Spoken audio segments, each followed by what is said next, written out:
So here is the pie.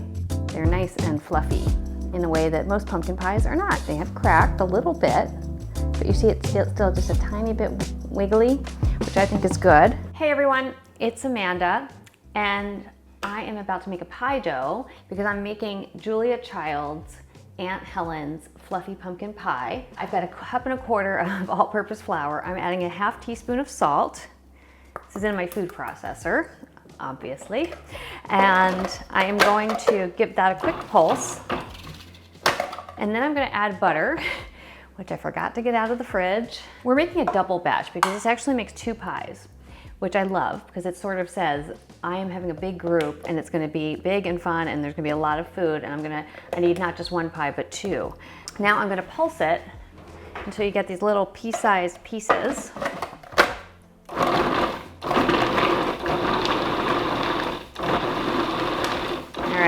So this part of the recipe is actually Melissa Clark's recipe.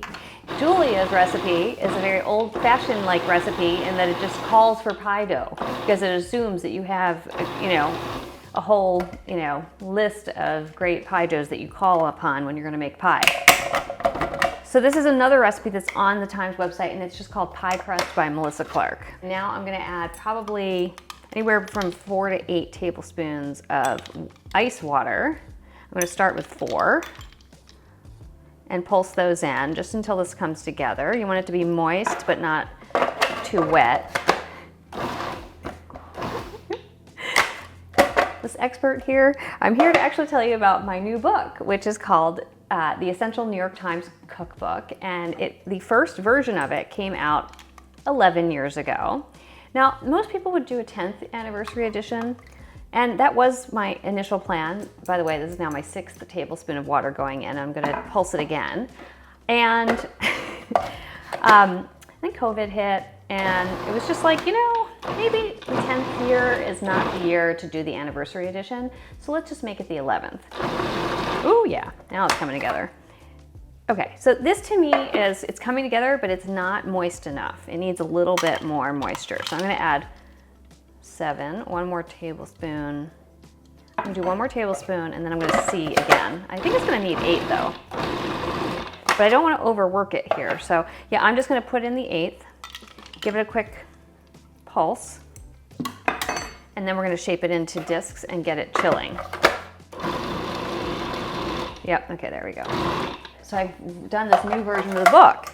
And this is a big book that I wrote 10 years ago, and it had about 1,200 recipes in it. I took about 100 out, and then I've added about 120 new recipes. Most cookbooks have about 100 recipes total, so that's a big portion of the book is new and is about the amount of new material you would find in an entire cookbook usually. And the reason I did that was because the New York Times cooking coverage has expanded. It has gone entirely digital, and they've just gone like much deeper on cooking, and it's been really interesting, and they have all sorts of new contributors over the past decade, and it just felt like it was worth adding that and acknowledging that and putting that into this book, which is really a retrospective of Times cooking over the past 150, 160 years. So this pie is one of the recipes. It's in the Times, and I'm also going to be making a couple of other recipes from the cookbook over the next couple of weeks. This is a project that has been dear to me and a big part of my life for now stretching beyond actually 15 years. It's actually the project through which I met Meryl, who I started Food 52 with, and so I hope you'll hang around and cook with me, and maybe check out the book too. So you want 2 things for this step. You want some flour, and you want a bench scraper or a pastry scraper. So I'm just gonna kind of press this into a quasi ball, and then I'm gonna split it up into 2 pieces because we're making 2 pies, and I wanna break them up right now. Over here, hopefully you can see this, I've got 2 squares of plastic wrap.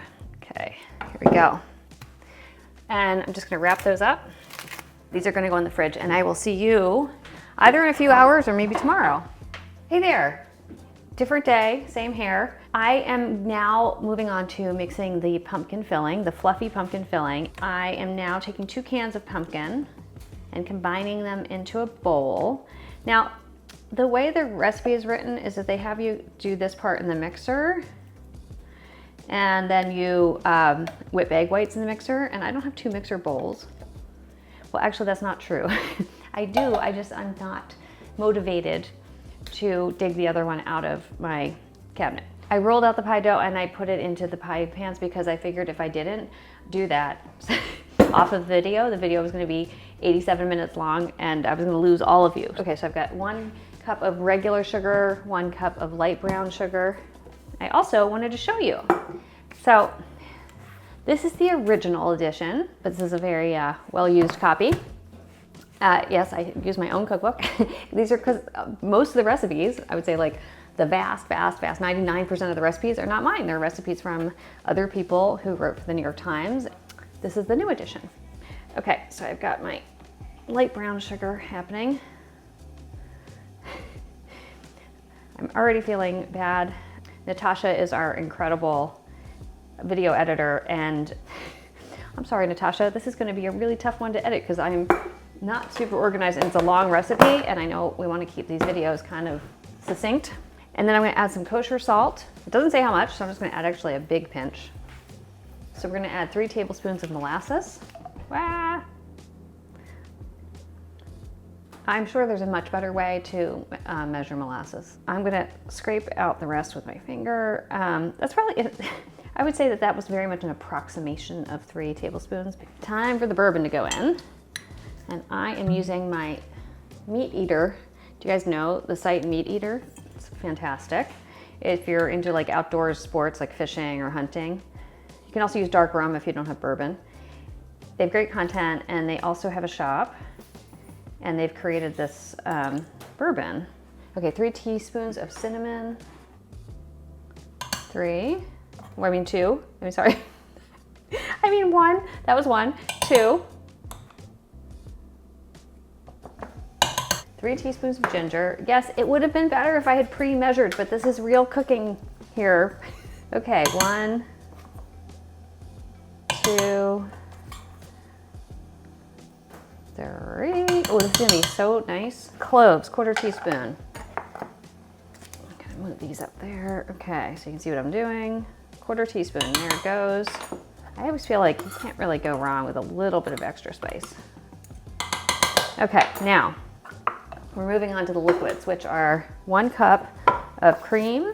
I decided that my hair's kind of too short for a single ponytail, so I've decided to do 2, which my husband has renamed me as Pippi Short Stocking.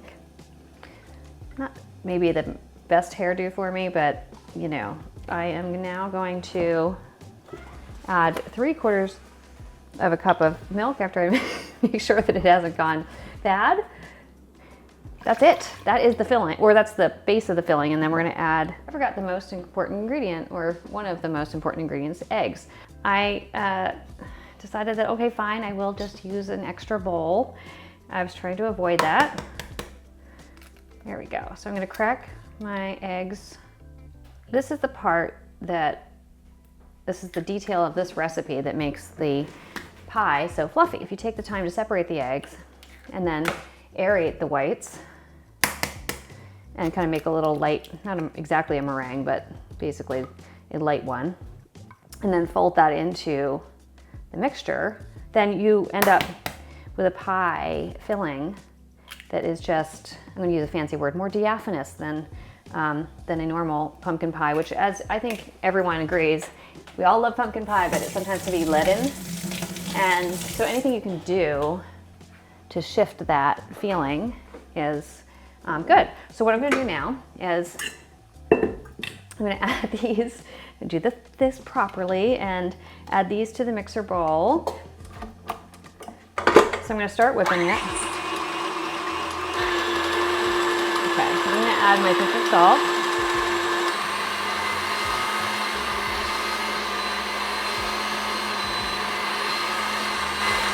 Okay, so once the whites start getting like fluffy looking, and white looking, I'm going to start adding 2 tablespoons of sugar, and you'll see I'll add them gradually.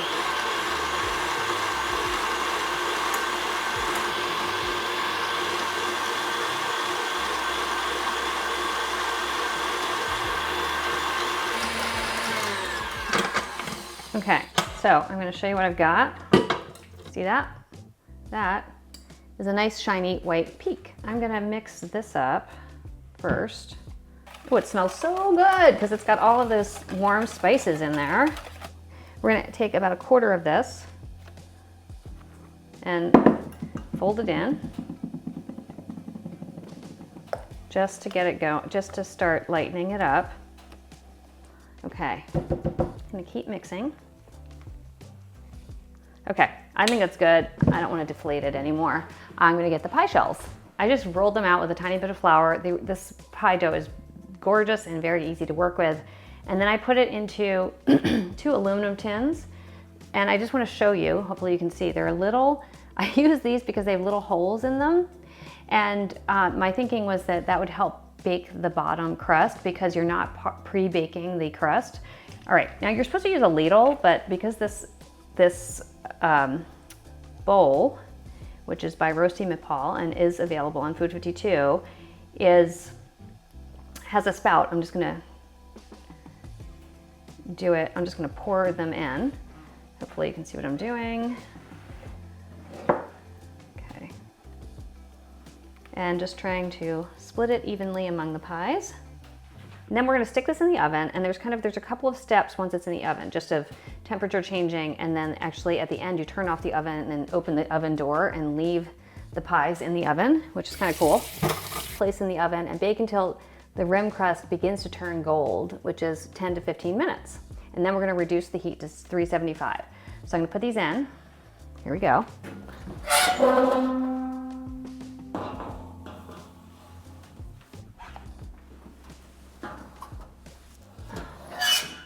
Okay, whew, all right, timer. I'm gonna set it for 10 and then we'll see. All right, we did it. All right, it has been now approximately 28 minutes. Oh yeah, I'm gonna call these. Okay, so I'm gonna turn the oven off. I'm gonna try the wooden spoon trick. I'm gonna stick it in the door, and I'm gonna let this just sit for another 25 minutes. It has been 25 minutes that they have been sitting in the oven, and I decided it's time for them to come out. So I'm gonna take my wooden spoon out of here and take these beauties out of the oven. They have cracked a little bit, but you see it's still just a tiny bit wiggly, which I think is good. They're nice and fluffy in a way that most pumpkin pies are not. And now I will see you again at dinner time when we have these for dessert. All right, it is Monday afternoon. It's a 2-day process for me, for me to bake a pie and eat it. Actually, we had some for dessert last night, but it was too dark to film, so I decided that I would just do it the next day, taking a break from work. So here is the pie. Last night it was like super light and fluffy and very dense with spices, which I like. Still good. Oh, I actually really like it. It's been in the fridge, so it's a little cool. The crust, just to show you on the bottom, it did bake through, and which I think is a key detail in a successful pumpkin pie. I hope you'll give this one a try at your Thanksgiving. Thank you so much for joining, and I will see you next week.